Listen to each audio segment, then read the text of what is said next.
Good morning, student. Today we start the new topic, accounting equation, in introduction to recording transaction. Introduction to recording transaction. First, your new topic is accounting equation. Firstly, do you know about the accounting equation? accounting equation के बारे में आप जानेंगे और यहाँ पर हम इस चैप्टर में एक तो what is the meaning of accounting equation, accounting equation होती क्या है और how to prepare accounting equation from the following transaction, और हम अकाउंटिंग इक्वेशन को कैसे बनाते हैं और व्हाट इज़ द वर्ड मतलब इसका जो आपका फॉर्मेट है इसका फॉर्मेट कैसे होता है ये आपको इसमें हम बताएंगे। अकाउंटिंग इक्वेशन होती क्या है, what is the meaning of accounting equation? An accounting equation is the mathematical equation which shows that the assets and liabilities, liability में आपकी आएगी capital and outside liabilities of the firm are equal. Accounting equation mathematical equation है जो हमें क्या show करती है, asset and liabilities के को शो करती है ऑफ द फर्म, ठीक है, फर्म के, और वो दे जाए और वो क्या होती है, इक्वल होती है। जैसे कि आपको दिख रहा होगा क्वेश्चन में, अकाउंटिंग इक्वेशन की मीनिंग आप लिखोगे वो मैं आपको भेज दूंगा। सबसे पहले आप अकाउंटिंग इक्वेशन लिखोगे, उसके बाद देन मीनिंग। अकाउंटिंग से कहते हैं अर्थमेटिकल इक्वेशन है या मैथमेटिकल इक्वेशन है जो आपको क्या होता है, एसेट और लायबिलिटी प्लस कैपिटल के बराबर होती है। फर्म के एसेट और लायबिलिटी प्लस कैपिटल के बराबर होती है। ये दिख रहा है आपको, asset is equal liabilities, asset is equal to liabilities plus capital. अब जिस बच्चों को बेसिक टर्म से, मैंने सारे बच्चों को बेसिक टर्म से बताए थे, एसेट्स कौन कौन सी चीज़ होती है आपको हर स्टूडेंट को पता होना चाहिए। एसेट्स क्या होती है, लायबिलिटीज़ क्या होती है और कैपिटल क्या होती है। सारे बेसिक टर्म्स आपको अच्छे से लिखा रखे हैं, उनको पढ़िए पहले, तो अकाउंटिंग इक्वेशन आप अच्छे से कर पाओगे। एसेट्स क्या होती है, एसेट में आपके सारे ऑल द एसेट्स आते हैं, जैसे आपके land, building, machinery, cash, bank, all the assets. अब यहाँ पे इसका कॉन्सेप्ट क्या कहता है अकाउंटिंग इक्वेशन का? अकाउंटिंग इक्वेशन ये है, अब इसको कैसे अभी फॉर्मेट में कैसे बनाओगे उसके लिए आपको कुछ कॉन्सेप्ट पढ़ने पड़ेंगे। इसके अकॉर्डिंग अब मैं बता दे रहा हूँ जो मेन कॉन्सेप्ट है आपके। देखिए, एसेट्स, अगर ये बिजनेस है, ये किसी का बिजनेस है, अगर आप बिजनेस कर रहे हैं, अगर बिजनेस में आपकी एसेट्स आएगी तो आप उसको प्लस करेंगे, अगर बिजनेस से एसेट जाएगी तो आप उसको क्या करेंगे, माइनस करेंगे। सीधा सा कॉन्सेप्ट है एसेट के केस में। अब एसेट जो भी एसेट होंगे, चाहे वो बिल्डिंग आ रही है, बिल्डिंग हो गया, प्लांट एंड मशीनरी हो गया, लैंड हो गई, जो भी एसेट आपकी बिजनेस में आएगी, दिस इज द प्लस, उसको ऐड करेंगे आप। जो उस अगर बिजनेस आउट गोइंग होगी तो माइनस। सेम थिंग लाइबिलिटीज़ के केस में, लाइबिलिटीज़ में आप भी देख रहे हो, लाइबिलिटीज़ में क्या लिखा है मैंने, लाइबिलिटी आपको पता होनी चाहिए। जितने भी आपके जैसे क्रेडिटर हो गए, बैंक ओवरड्राफ्ट हो गया, लोन हो गया, दीज आर द लाइबिलिटीज़, ये सारी आपकी लाइबिलिटीज़ होती हैं, आप सबको पता है। अब जो भी बिजनेस में लाइबिलिटी आप लाओगे, लाइबिलिटी जितनी भी आपकी बिजनेस में आएगी, लाइबिलिटी बढ़ेगी तो आपका प्लस होगा, ठीक है, बिजनेस में प्लस ऐड होगा। अगर लाइबिलिटीज़ अगर डिस्चार्ज हो रही है, पेमेंट हो रहा है, तो आप उसको माइनस करेंगे। क्लियर हो गया, दूसरा कॉन्सेप्ट है। थर्ड कॉन्सेप्ट आता है हमारा कैपिटल। अब कैपिटल में क्या होती है भाई, कैपिटल में आपका डायरेक्ट इफेक्ट पड़ता है किसका, एक्सपेंसेस और इनकम का। अब ये कैसे, इसमें दो फर्क पड़ेंगे इसमें। एक तो इंक्रीज कैपिटल कब होगी और डिक्रीज कैपिटल कब होगी। इंक्रीज कैपिटल कब होगी, जब आपका बिजनेस में एक तो इंट्रोड्यूस कैपिटल होगा, सबसे पहले आपका कैपिटल इंट्रोड्यूस होगा। अगर कैपिटल अगर बिजनेस में आ रही है तो प्लस होगा। अगर प्रॉफिट कोई हो रहा है, रेवेन्यू कोई हो रहा है, कोई इनकम हो रही है, कोई सेल हो रही है, तो आपका प्लस होगा। सेम चीज़ अगर बिजनेस से पैसा निकल रहा है, जैसे ड्राइंग हो गया, आपका लॉस हो गया और एक्सपेंसेस हो गया, अगर ये बिजनेस से आपसे निकल माइनस होंगे तो ये आपका क्या होगा, आपकी कैपिटल माइनस होगी, कैपिटल से माइनस होगा। तो एज कैपिटल इंक्रीज कब होगी, जब उसमें प्रॉफिट होगा, जब उसमें इंट्रोड्यूस कैपिटल होगा, कैपिटल इंट्रोड्यूस होगी और प्रॉफिट होगा, उस केस में आपका इंक्रीज होगा कैपिटल, और उस केस में आप प्लस करेंगे। और जब प्रोपराइटर पैसा निकालेगा और एक लॉस होगा, उस समय आप माइनस करेंगे। ये कॉन्सेप्ट है। अब इसके सीधे कॉन्सेप्ट में हम आते हैं। इसका आपको फॉर्मेट देखिए, एक क्लियर वर्ड आपको याद होना चाहिए। क्लियर वर्ड में आपका कैपिटल होता है, सी का मतलब, एल का मतलब लाइबिलिटीज होता है, ई का मतलब एक्सपेंसेस होता है, ए का मतलब एसेट्स होता है, आर का मतलब रेवेन्यू होता है। इनके इफेक्ट क्या है, इधर मैंने आपको बता दिए हैं, इसको आप एक बार देख लेना। इसको क्लियर करके आप, ये 5 अकाउंट हैं जो मॉडर्न रूल के अकॉर्डिंग 5 टाइप के अकाउंट होते हैं, मैंने आपको बताए थे। क्लियर करके आप याद कर सकते हैं शॉर्ट फॉर्म में। Format of accounting equation, format क्या होगा, सीरियल नंबर होगा, ट्रांजेक्शन होगा, एसेट्स होगी, लाइबिलिटीज होगा, प्लस कैपिटल होगा। मीनिंग आपको लिखा रखी है, बता दिया था। अकाउंटिंग क्या होती है, इक्वेशन होती है, मैथमेटिकल इक्वेशन है which so that the assets and way liabilities, capital and outside liability of the firm are equal. वो आपको फॉर्मेट से ही पता चल गया होगा। अब इसका एक क्वेश्चन ले रहा हूँ मैं, इस क्वेश्चन को आप देखना।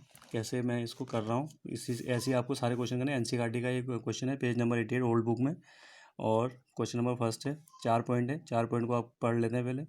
Accounting equation on the basis of the following, ठीक है, prepare accounting equation on the following basis. Harsha started business with cash ₹2 lakh. Cash business, cash क्या होती है, एसेट होती है। अभी मैंने बोला था बिजनेस में कैश आया, और दोनों चीज़ क्या हो गया, कैपिटल, कैपिटल भी इंट्रोड्यूस हो रही है और कैश भी इंट्रोड्यूस होता है। आपकी एसेट आती है बिजनेस में तो दोनों चीज़ आपकी प्लस होगी। अब मैं यहाँ पर आपका हल्का सा लिख रहा हूँ, हर्षा स्टार्टेड, बाकी आपको क्वेश्चन है आपके पास। हर्षा स्टार्टेड बिजनेस, हर्षा ने बिजनेस स्टार्ट किया, कैश आया, कैश कितना आया भाई, कैश मैंने पहले लिख दिया, इसको आप अकॉर्डिंग टू क्वेश्चन लिखते रहते हैं। कैश आया आपका कितना, 2 लाख, 2 लाख कैश आया, फॉर्मेट मैंने बना दिया है पहले ही। और कैपिटल, कैपिटल कितनी है, 2 लाख, दोनों चीज़ें बढ़ेंगी, कैपिटल भी आपकी क्या आएगी, 2 लाख आएगी, ठीक हो गया। कैश और कैपिटल दोनों चीज़ में फ़र्क पड़ेगा। दूसरा बी पॉइंट है, इसी का बी, दूसरे में आप देखो बी पॉइंट में, purchase goods from Naman for cash ₹40,000। Goods purchase कर रखा है कैश से, तो कैश से परचेज का तो बिजनेस से कैश जाएगा और गुड्स आएगा, ठीक है। परचेज में आपको क्या होगा, परचेज गुड्स, जो चीज़ बिजनेस में आ रही है वो प्लस होगी, परचेज गुड्स, गुड्स मीन से स्टॉक हो गया, बिजनेस में एसेट आया, यानी कि गुड्स से परचेज गुड्स हो रहा है। कैश से खरीदा है तो कैश रिड्यूस होगा, कैश आउट गोइंग हो रहा है, कैश जा रहा है, कितने का खरीदा है, 40,000 का, कितने का खरीदा है, 40,000, 40,000 आपका माइनस होगा, और 40,000 गुड्स से आप प्लस करोगे। बाकी जगह कोई इफेक्ट नहीं है तो आप जीरो कर सकते हैं, ठीक है। उसके बाद आपका एक पूरा, इसको पूरा तो आप क्लोज करोगे। उसके बाद आप लिखोगे न्यू इक्वेशन, क्या लिखोगे, न्यू इक्वेशन, आपकी नई इक्वेशन बन गई एक ट्रांजेक्शन ऐड होने के बाद। ये हो गया 1,60,000, दिख रहा होगा आपको। दूसरा 40,000, 0 0 0, ठीक है, एक इक्वेशन हो गई। उसके बाद सी ट्रांजेक्शन हो गया। सी है purchase goods from Naman, sorry C है sold goods to Bhanu costing ₹10,000। देखो 10,000 की गुड्स को 12,000 में बेचा गया, 10,000 की गुड्स को sold goods to Bhanu costing ₹10,000 to 12,000। 10,000 goods को कितने बेचा है, 12,000 में। अब इसको 10,000 की गुड्स को 12,000 में बेचा, तो भाई देखिए sold goods to Bhanu, sold goods on credit है, sold goods to Bhanu, Bhanu mean से नाम आ रखा है, यानी कि ऑन क्रेडिट है, नहीं वो कैश में नहीं दे रखा है। जब क्रेडिट में बेचते हैं तो हमारे क्या आते हैं, डेटर आएंगे, क्या आएंगे, डेटर, डेटर का हमें एक कॉलम बनाना पड़ेगा इसमें। Sold goods to Bhanu costing ₹10,000, तो हमारे यहाँ पर ये फर्नीचर से पहले हमारा क्या बनेगा, डेटर बनेगा, तो डेटर बन जाएगा, यहाँ पर क्या बनेगा, डेप्टर, भानु हमारे डेटर है, डेटर बनेगा। और उससे उससे बाद में हमारा देखते हैं क्या निकलता है। डेटर कितने के हैं, sold goods to Bhanu, debtor आएगा हमारा, देखो कैश से तो, कैश तो आया नहीं, और सोल्ड गुड्स से कॉस्टिंग, देखो कॉस्टिंग कितनी कम हो रही है, 10,000 का गुड्स बिका है, और लेकिन बेचा कितने में है हमने, 12,000 में। 12,000 के उधार है हमारा, मतलब उधार मतलब पैसा देगा 12,000 रुपये, और 2,000 का हमें क्या हो रहा है, 2,000 का हमें क्या हो रहा है, फ़ायदा हो रहा है। तो अब मैंने बोला था ना प्रॉफिट जो भी होगा डायरेक्ट किस में, कैपिटल में प्लस होगा, तो कैपिटल में प्लस हो गया। अब इसको आप ऐड कर सकते हैं आराम से।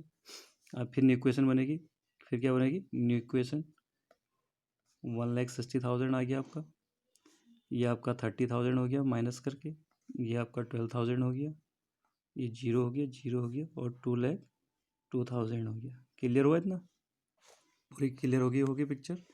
उसके बाद आपका नेक्स्ट पॉइंट आता है D point, D last point है इसमें। बॉट फर्नीचर, फर्नीचर खरीदा है ऑन क्रेडिट में, कितने में खरीदा है, ऑन क्रेडिट में 7,000, क्रेडिट में से उधार में। आपको यहाँ पर फर्नीचर एक एसेट, फर्नीचर है तो फर्नीचर एसेट बढ़ेगी आपकी, फर्नीचर आ गया, एसेट बिजनेस में आया, अभी कॉन्सेप्ट आपको बताया था। फर्नीचर आया कितने का, देखो ये परचेज फर्नीचर है, ऑन क्रेडिट है, परचेज फर्नीचर, इसी ट्रांजेक्शन में वही चीज़ लिखते हैं जो वहाँ लिखा है, और शॉर्ट लिख सकते हो आप, ऑन क्रेडिट लिखा है। देखो ये इसी के नीचे लिखना, बाकी गलत हो जाएगा आपका। ये फर्नीचर, फर्नीचर खरीदा है तो केवल फर्नीचर आएगा, बाकी में कोई भी इफेक्ट नहीं पड़ेगा। एक ट्रांजेक्शन के दो ही इफेक्ट पड़ते हैं, फर्नीचर आया और क्रेडिट में है, यानी कि 7,000 का उधार खरीदा आपने, ठीक है। उसके बाद बाकी आपके पूरे हो गए। इसके बाद आप क्या कर सकते हो, फाइनल इक्वेशन, जब आपके पास कोई ट्रांजेक्शन नहीं होता तो फाइनल इक्वेशन होता है। इसके बाद आपका क्वेश्चन कंप्लीट है, इसके बाद आपके पास कोई भी ट्रांजेक्शन नहीं है, देख रहे होगा। अब इसको हम ऐड करके, यही हमारी फाइनल इक्वेशन है। 1,60,000 हमारा ये आ गया, 30,000 ये हो गया, और 12,000 ये हो गया, और 7,000 ये है। ये हमारे एसेट साइड आ गई इतनी, और लाइबिलिटी साइड में क्या है, 7,000 और 2,02,000, यानी कि आपको ये टोटल करना पड़ेगा, जितना एसेट साइड का टोटल है उतना ही लाइबिलिटी साइड का टोटल भी होना चाहिए। जैसे यहाँ पर हमारा 2,09,000 मेरे को लाइबिलिटी साइड का दिख रहा है, ये ऐसे 2,09,000 हमारा एसेट का भी आना चाहिए। भले करके देख लो आप देखो 1,60,000 आप दिखा देता हूँ मैं, 1,60,000 आपका 30,000, 12,000 और 7,000, 0,00,079 आपका 6 3 10 2 2 लाख आ गया ना, 2,09,000। तो दोनों साइड बराबर, यानी कि आपको क्वेश्चन राइट है। तो इस हिसाब से आपका ये पूरा कंप्लीट हो गया। अगर ये मैंने लाइन ज़्यादा खींच दी, आपको जितना आपका ट्रांजेक्शन होते हैं उतना ही आप लाइन खींचोगे, और बाकी वहाँ तक आप क्या कर दोगे, उसको फॉर्मेट को क्लोज कर देते हैं जहाँ पर आपका होता है। तो इस टाइप से आपके सारे क्वेश्चन आप कर सकते हैं, ठीक है। तो ये आपका क्या हो गया, अकाउंटिंग क्वेश्चन ऐसे बनती है, आप लोगों को पता होना चाहिए। 2,09,000 आपका क्या, हर न्यू क्वेश्चन के बाद आप चेक कर सकते हो कि मतलब आपका जितना एसेट है उतनी क्या होनी चाहिए, लाइबिलिटी होनी चाहिए, ताकि आपका क्वेश्चन गलत नहीं होगा।